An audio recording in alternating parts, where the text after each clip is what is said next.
കഴിഞ്ഞ കുറച്ച് ദിവസങ്ങളായി സോഷ്യൽ മീഡിയയിലും സിനിമാ ഗ്രൂപ്പുകളിലും ഒരേയൊരു ചർച്ചയേ ഉള്ളൂ. നമ്മുടെ ശശീന്ദ്രൻ നായരും കുടുംബവും വീണ്ടും വരുന്നു. അതേ മലയാളികളെ ചിരിപ്പിക്കുകയും ചിന്തിപ്പിക്കുകയും ചെയ്ത് ഭരതനാട്യം ഫ്രാഞ്ചൈസിയിലെ മൂന്നാമത്തെ ചിത്രം ഒഫീഷ്യലായി പ്രഖ്യാപിച്ചിരിക്കുകയാണ്. ഭരതനാട്യം 3 രാസലീല. നമുക്കറിയാം, ഒന്നാം ഭാഗം തിയേറ്ററിൽ അത്ര വലിയ വിജയം നേടിയില്ലെങ്കിലും OTTയിൽ വൻ ഹിറ്റായിരുന്നു. എന്നാൽ ഈ വർഷം 2026 ഏപ്രിലിൽ റിലീസ് ചെയ്ത രണ്ടാം ഭാഗമായ ഭരതനാട്യം 2 മോഹിനിയാട്ടം തിയേറ്ററുകളിലെ ഒന്നടങ്കം ഇളക്കിമറിച്ചു. 25 കോടിയിലധികം രൂപ ആഗോള കളക്ഷൻ നേടിക്കൊണ്ട് ഒരു വമ്പൻ ഹിറ്റായി മാറിയ ആ ചിത്രത്തിൻ്റെ വൻ വിജയത്തിന് ശേഷമാണ് ഇപ്പോൾ മൂന്നാം ഭാഗത്തിൻ്റെ ഔദ്യോഗിക പ്രഖ്യാപനം വന്നിരിക്കുന്നത്. പക്ഷേ ഈ തവണ കളി മാറും. വെറും ഒരു ഫാമിലി ഡ്രാമയോ ഡാർക്ക് കോമഡിയോ മാത്രമല്ല ഇത്തവണ നമ്മളെ കാത്തിരിക്കുന്നത്. കൃഷ്ണദാസ് മുരളിയും സൈജു കുറുപ്പും ചേർന്ന് നമുക്കായി ഒരുക്കിയിരിക്കുന്നത് ഒരു ഒന്നൊന്നര ഐറ്റമാണ്. അതെന്താണ്? ഈ ചിത്രത്തിൻ്റെ റിലീസ് അപ്ഡേറ്റുകൾ, കാസ്റ്റ് ആൻഡ് ക്രൂ വിവരങ്ങൾ, ഒപ്പം സോഷ്യൽ മീഡിയയിൽ പ്രചരിക്കുന്ന പ്രധാന ഗോസിപ്പുകളും സിനിമാ ലോകത്തെ രഹസ്യങ്ങളും എന്തൊക്കെയാണെന്ന് ഈ വീഡിയോയിലൂടെ നമുക്ക് വിശദമായി പരിശോധിക്കാം. വീഡിയോ മുഴുവനായി കാണുക. ചാനൽ സബ്സ്ക്രൈബ് ചെയ്യാൻ മറക്കരുത്. ആദ്യ ഭാഗമായ ഭരതനാട്യം തികച്ചും ഒരു ഫാമിലി ഡ്രാമ ആയിരുന്നു. ഒരച്ഛൻ്റെ മരണക്കിടക്കയിലെ രഹസ്യവും തുടർന്നുണ്ടാകുന്ന കുടുംബ പ്രശ്നങ്ങളുമായിരുന്നു അതിൻ്റെ പ്രമേയം. എന്നാൽ രണ്ടാം ഭാഗമായ മോഹിനിയാട്ടം എത്തിയപ്പോൾ അതൊരു ഡാർക്ക് കോമഡി പാരഡി ത്രില്ലറായി മാറി. എന്നാൽ ഇതാ ഫ്രാഞ്ചൈസിയുടെ മൂന്നാം ഭാഗത്തിലേക്ക് എത്തുമ്പോൾ സംവിധായകൻ കൃഷ്ണദാസ് മുരളി ഏറ്റവും വലിയ പരീക്ഷണത്തിന് മുതിരുകയാണ്.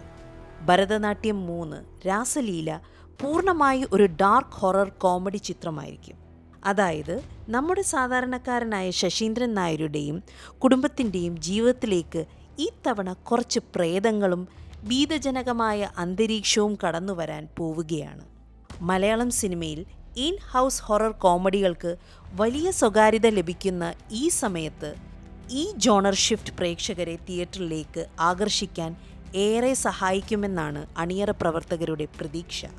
ഇനി നമുക്ക് ഈ ചിത്രത്തിൻ്റെ പിന്നണിയിലും മുന്നണിയിലും പ്രവർത്തിക്കുന്ന പ്രമുഖരെ പരിചയപ്പെടാം.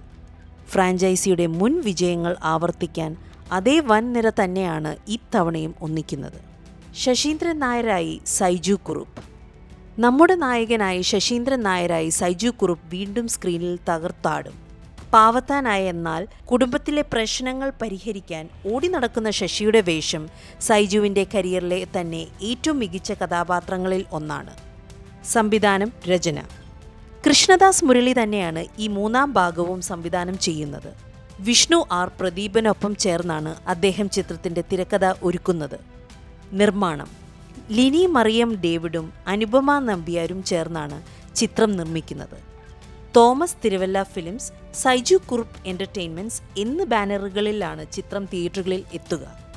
കഴിഞ്ഞ ഭാഗങ്ങളിൽ മികച്ച ക്യാമറ കാഴ്ചകൾ സമ്മാനിച്ച് ബാബു അജു ഇത്തവണയും ക്യാമറ ചലിപ്പിക്കുന്നു. എഡിറ്റിംഗ് നിർവഹിക്കുന്നത് ഷഫീഖ് VB ആണ്. സംഗീതവും പശ്ചാത്തല സംഗീതവും ഒരുക്കുന്നത് പ്രശസ്ത തരംഗമായി മാറിയ ഇലക്ട്രോണിക് കിളി ആണ്. ഇവരുടെ BGM സിനിമയ്ക്ക് നൽകുന്ന മൂഡ് വളരെ വലുതായിരിക്കും. കൂടാതെ ഫ്രാഞ്ചൈസിയിലെ മറ്റ് സ്ഥിരം താരങ്ങളായ സായി കുമാർ, കലാരഞ്ജിനി, ശ്രീജ രവി തുടങ്ങിയവരും ഇത്തവണയും പ്രധാന വേഷങ്ങളിൽ തിരിച്ചെത്തുമെന്നാണ് സൂചന. 2026 ജൂൺ അവസാന വാരത്തിൽ കൊച്ചിയിൽ നടന്ന ഭരതനാട്യം 2 വിജയദിന ആഘോഷ ചടങ്ങിൽ വച്ചാണ് ചിത്രത്തിൻ്റെ ഔദ്യോഗിക പ്രഖ്യാപനവും ടൈറ്റിൽ ലോഞ്ചും നടന്നത്. ആരാധകരെ ആവേശത്തിലാക്കിക്കൊണ്ട് റിലീസ് വർഷവും അണിയറ പ്രവർത്തകർ പുറത്തുവിട്ടിട്ടുണ്ട്. ചിത്രത്തിൻ്റെ പ്രീ പ്രൊഡക്ഷൻ ജോലികളും തിരക്കഥ, രചനയും ഈ വർഷം അവസാനത്തോടെ പൂർത്തിയാക്കി അടുത്ത വർഷം ചിത്രീകരണം ആരംഭിക്കാനാണ് അണിയറ പ്രവർത്തകർ പദ്ധതിയിടുന്നത്. ഒരു ഹൊറർ ത്രില്ലർ പശ്ചാത്തലമുള്ളതുകൊണ്ട് തന്നെ വലിയ രീതിയിലുള്ള VFX ജോലികളും ഇതിനാവശ്യമായി വന്നേക്കാം. അതുകൊണ്ടാണ് റിലീസ് 2028 നിശ്ചയിച്ചിരിക്കുന്നത്. ഇനി നമുക്ക് ഈ സിനിമയെക്കുറിച്ച് സോഷ്യൽ മീഡിയയിലും സിനിമാ ഗ്രൂപ്പുകളിലും പ്രചരിക്കുന്ന ചില രസകരമായ ഗോസിപ്പുകളിലേക്ക്, ഫാൻസ് തിയറിയിലേക്ക് കടക്കാം. റിലീസിന് 2 വർഷം ബാക്കിയുണ്ടെങ്കിലും ആരാധകർ ഇതിനോടകം തന്നെ പല പ്രവചനങ്ങളും നടത്തിക്കഴിഞ്ഞു. ആരാണ് ഈ ലീല? ഫസ്റ്റ് പാർട്ടിൻ്റെ പേര് അച്ഛനായ ഭരതൻ നായരെ ഓർമ്മിപ്പിക്കുന്ന ഭരതനാട്യം എന്നായിരുന്നു. സെക്കൻഡ് പാർട്ട് മോഹിനീശ്വരി എന്ന കഥാപാത്രത്തെ ചുറ്റിപ്പറ്റിയുള്ള മോഹിനിയാട്ടമായിരുന്നു.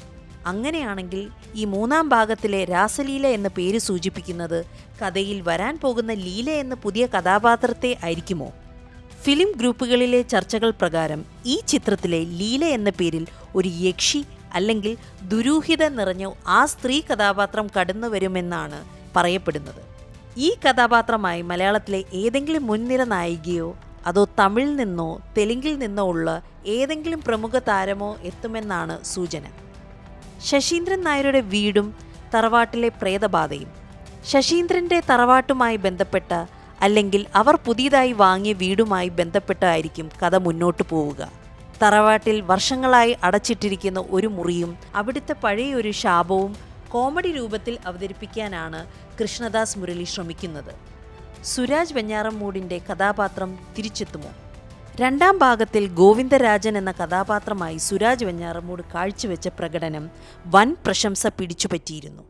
അദ്ദേഹത്തിൻ്റെ ആ ദുരൂഹ സ്വഭാവമുള്ള കഥാപാത്രം മൂന്നാം ഭാഗത്തിലും ഒരു പ്രധാന കണ്ണിയായി തിരിച്ചെത്തുമെന്ന് പ്രേതബാധ ഒഴിപ്പിക്കാൻ വരുന്ന ഒരു വ്യാജ മന്ത്രവാദിയായിട്ടായിരിക്കും സുരാജ് ഇതിൽ പ്രത്യക്ഷപ്പെടുക എന്ന് ചിലർ അൺഒഫീഷ്യൽ റിപ്പോർട്ടുകൾ സൂചിപ്പിക്കുന്നു. എന്തായാലും മലയാളികൾക്ക് ഒരു തികഞ്ഞ വിരുന്ന് തന്നെയായിരിക്കും ഭരതനാട്യം 3 രാസലീല സമ്മാനിക്കുക എന്നതിൽ സംശയമില്ല. മുൻപത്തെ 2 ഭാഗങ്ങൾ നൽകിയ ആ ചിരിയുടെയും ആകാംക്ഷയുടെയും വേഗത ഇരട്ടിയാക്കാൻ ഈ പുതിയ ഹൊറർ കോമഡി ട്രാക്കിന് സാധിക്കട്ടെ എന്ന് നമുക്ക് ആശംസിക്കാം. നിങ്ങൾക്ക് ഈ ഫ്രാഞ്ചൈസിയിലെ ഏത് സിനിമയാണ് കൂടുതൽ ഇഷ്ടപ്പെട്ടത്? കൂടാതെ മൂന്നാം ഭാഗത്തിൽ നിങ്ങൾ എന്തൊക്കെയാണ് പ്രതീക്ഷിക്കുന്നത്? നിങ്ങളുടെ അഭിപ്രായങ്ങൾ താഴെ കമൻറ്റ് ബോക്സിൽ രേഖപ്പെടുത്തുക. വീഡിയോ ഇഷ്ടപ്പെട്ടെങ്കിൽ ലൈക്ക് ചെയ്യാനും കൂട്ടുകാരിലേക്ക് ഷെയർ ചെയ്യാനും മറക്കരുത്. കൂടുതൽ സിനിമാ വാർത്തകൾക്കും അപ്ഡേറ്റുകൾക്കുമായി ഞങ്ങളുടെ ചാനൽ ഇപ്പോൾ തന്നെ സബ്സ്ക്രൈബ് ചെയ്യൂ. അടുത്ത വീഡിയോയിൽ മറ്റൊരു പുതിയ വിശേഷവുമായി കാണാം. നന്ദി, നമസ്കാരം.